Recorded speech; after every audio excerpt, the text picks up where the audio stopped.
नमस्कार, उत्तराखंड समाचार में आपका स्वागत है। मैं रेनू प्रेती। सबसे पहले मुख्य समाचार। भारत रत्न डॉक्टर भीमराव अंबेडकर जयंती के मौके पर प्रदेश भर में कई कार्यक्रमों का आयोजन। हरिद्वार में दलित संगठनों ने यूसीसी लागू करने पर जताया मुख्यमंत्री का आभार।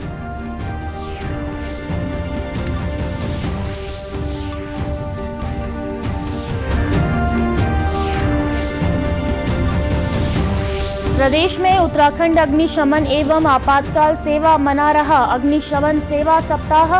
जन जागरूकता के साथ आम जनता को किया जा रहा जागरूक। अग्नि दुर्घटना में शहीद होने वाले कर्मियों को किया गया नमन।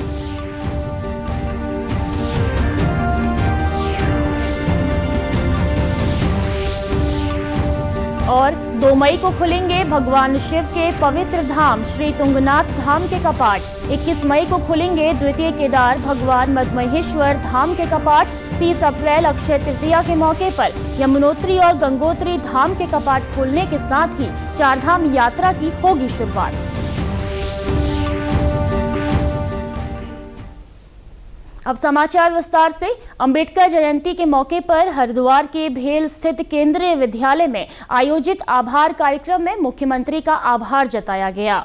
डॉक्टर BR अंबेडकर महामंच द्वारा आयोजित कार्यक्रम में हजारों की तादाद में लोग मौजूद रहे। मीडिया से बात करते हुए मुख्यमंत्री पुष्कर सिंह धामी ने कहा कि प्रधानमंत्री नरेंद्र मोदी के नेतृत्व में बाबा साहेब भीमराव अंबेडकर के सपनों को साकार किया जा रहा है। संविधान के जिस अनुच्छेद के तहत बाबा साहब ने यूसीसी लागू करने का प्रावधान किया था, उसी के तहत उत्तराखंड में समान नागरिक संहिता लागू कर दी गई है।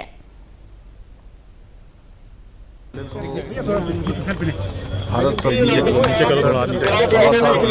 जन्म दिवस पर सभी को बधाई देता हूँ, शुभकामनाएं देता हूँ। उन्होंने देश को संविधान बनाकर दिया, इसमें समानता हो, गौरव से जीने का अधिकार हो, बराबरी का अधिकार हो, और अनेक काम जो बाबा साहब की सोच में थे, जो उन्होंने भारत के संविधान में जिसका प्रावधान किया, आज आदरणीय प्रधानमंत्री श्री नरेंद्र मोदी जी के नेतृत्व में वो साकार हो रहे हैं। जिन गरीबों की, दलितों की, वंचितों की, शोषितों की सोच बाबा साहब को आगे बढ़ाने की थी, उन सभी पर आज हमारे देश के यशस्वी प्रधानमंत्री मोदी जी के नेतृत्व में आगे हो रहे हैं, आगे बढ़ रहे हैं। आज समानता का अधिकार मिल रहा है। उत्तराखंड राज्य में बाबा साहब ने जो भारत के संविधान के अनुच्छेद 44 में समान नागरिक संहिता का प्रावधान किया था, उसकी शुरुआत देवभूमि उत्तराखंड से हो गई है, और ये बाबा साहब को सच्ची श्रद्धांजलि है।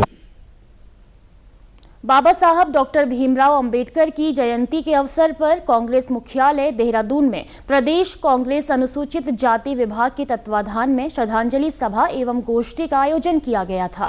कार्यक्रम में बड़ी संख्या में लोगों ने प्रतिभाग करते हुए बाबा साहेब को याद किया। उत्तराखंड कांग्रेस अनुसूचित जाति विभाग के अध्यक्ष मदन लाल ने बताया कि गोष्ठी में बाबा साहब डॉक्टर भीमराव अंबेडकर के संविधान निर्माण में योगदान के साथ ही अन्य विषयों पर भी चर्चा की गई। न केवल हिंदुस्तान में, पूरे विश्व में जो उनका योगदान था, उनका व्यक्तिगत योगदान क्या था, देश में उनका क्या योगदान रहा है, उन्होंने कितनी समस्याओं के बाद, कितनी विपरीत परिस्थितियों के बावजूद भी संविधान लिखने का काम किया। जो महासभा थी, इसमें 300 लोग थे संविधान लिखने वाले, उनके वो अध्यक्ष थे, और उनकी जो अपनी पारिवारिक जो विकट स्थिति थी उसको दरकिनार करते हुए उन्होंने देश के लिए काम किया। ये हम बता रहे हैं, आज उसका प्रकाश डालने का काम इस गोष्ठी के माध्यम कर रहे हैं। जनपद उत्तरकाशी मुख्यालय में बाबा साहेब डॉक्टर भीमराव अंबेडकर की 134वीं जयंती पूरे उत्साह और धूमधाम के साथ मनाई गई। भटवाड़ी रोड स्थित अंबेडकर पुस्तकालय भवन में आयोजित कार्यक्रम में मुख्य अतिथि गंगोत्री विधायक सुरेश चौहान ने डॉक्टर अंबेडकर की मूर्ति और चित्र पर माल्यार्पण कर पुष्पांजलि अर्पित की। विधायक ने कहा कि बाबा साहेब की सोच थी कि समाज कैसे संगठित हो और एकता बनी रहे, जिससे समाज की कुरीतियों को समाप्त किया जाए, सभी शिक्षित एवं सक्षम बने। इस मौके पर विभिन्न सांस्कृतिक कार्यक्रमों का शुभारंभ किया गया और अनेक प्रतियोगिताओं में प्रतिभाग करने वाले मेधावियों को पुरस्कृत भी किया गया। कार्यक्रम के अंत में उपस्थित सभी लोगों को संविधान प्रस्तावना की शपथ दिलाई गई।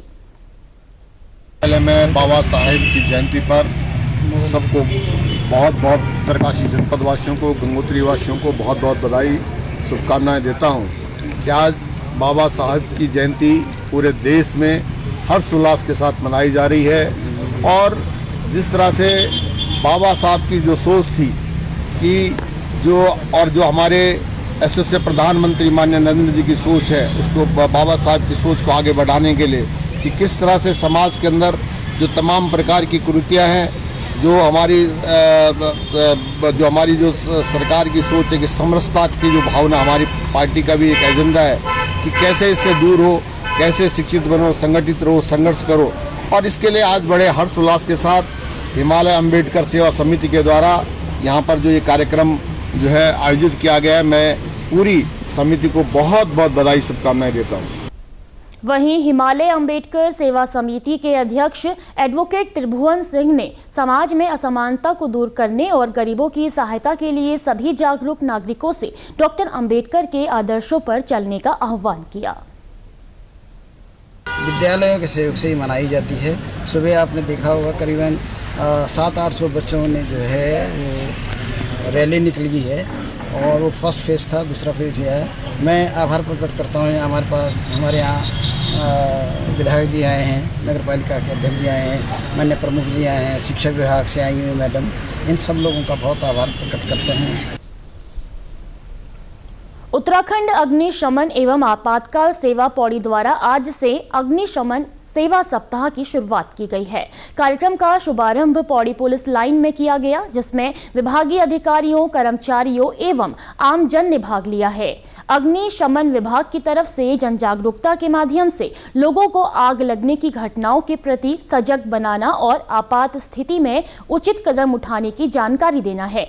फायर विभाग के अधिकारियों ने बताया कि आमजन यदि कुछ प्राथमिक सावधानियां अपनाए तो आगजनी की घटनाओं को काफी हद तक रोका जा सकता है।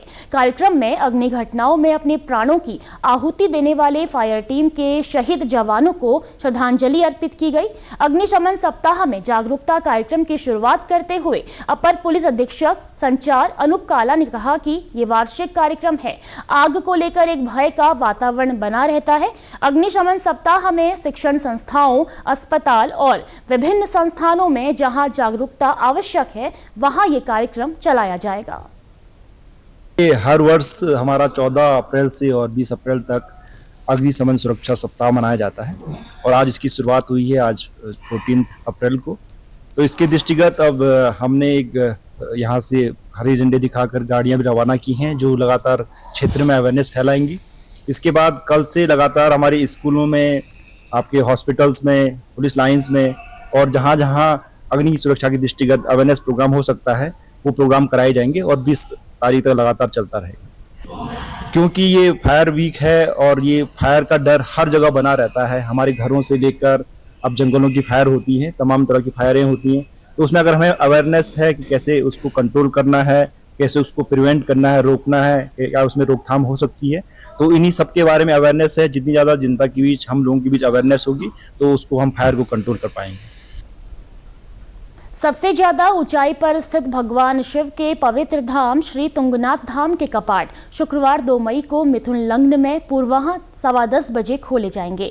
तुंगनाथ बाबा के शीतकालीन प्रवास मर्केटेश्वर मंदिर मक्कू मठ में आयोजित कार्यक्रम में आचार्य पुजारी विजय भारत मैठाणी ने पंचांग गणना कर कपाट खोलने की तिथि घोषित की है। वहीं 21 मई को द्वितीय केदार भगवान मदमहेश्वर धाम के कपाट ग्रीष्मकाल के लिए खोले जाएंगे। गौरतलब है कि 30 अप्रैल अक्षय तृतीया के मौके पर यमुनोत्री और गंगोत्री धाम के कपाट खुलने के साथ ही 4 धाम यात्रा का भी शुभारंभ होगा, जिसके बाद 2 मई को श्री केदारनाथ धाम और उसके बाद श्री बद्रीनाथ धाम के भी कपाट भक्तों के लिए खोल दिए जाएंगे।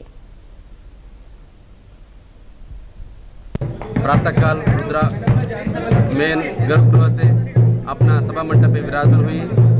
उसके बाद पंचांग गणना की तिथि तय हो चुकी है। 18 मई अपना गर्भगृह से सभा मंडप में विराजमान होगा।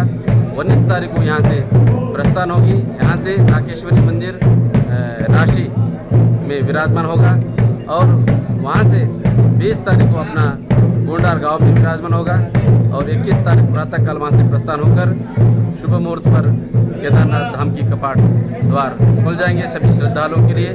सभी श्रद्धालु आकर यहाँ द्वितीय केदार भगवान पद्मेश्वर जी के दर्शन करके अपना जीवन उद्धार कर लीजिए, यही हम आशा। इसी के साथ अभी तक के समाचार समाप्त हुए। दूरदर्शन समाचारों से जुड़े रहें। मिलते हैं फिर शाम 6:30 बजे के बुलेटिन में। नमस्कार।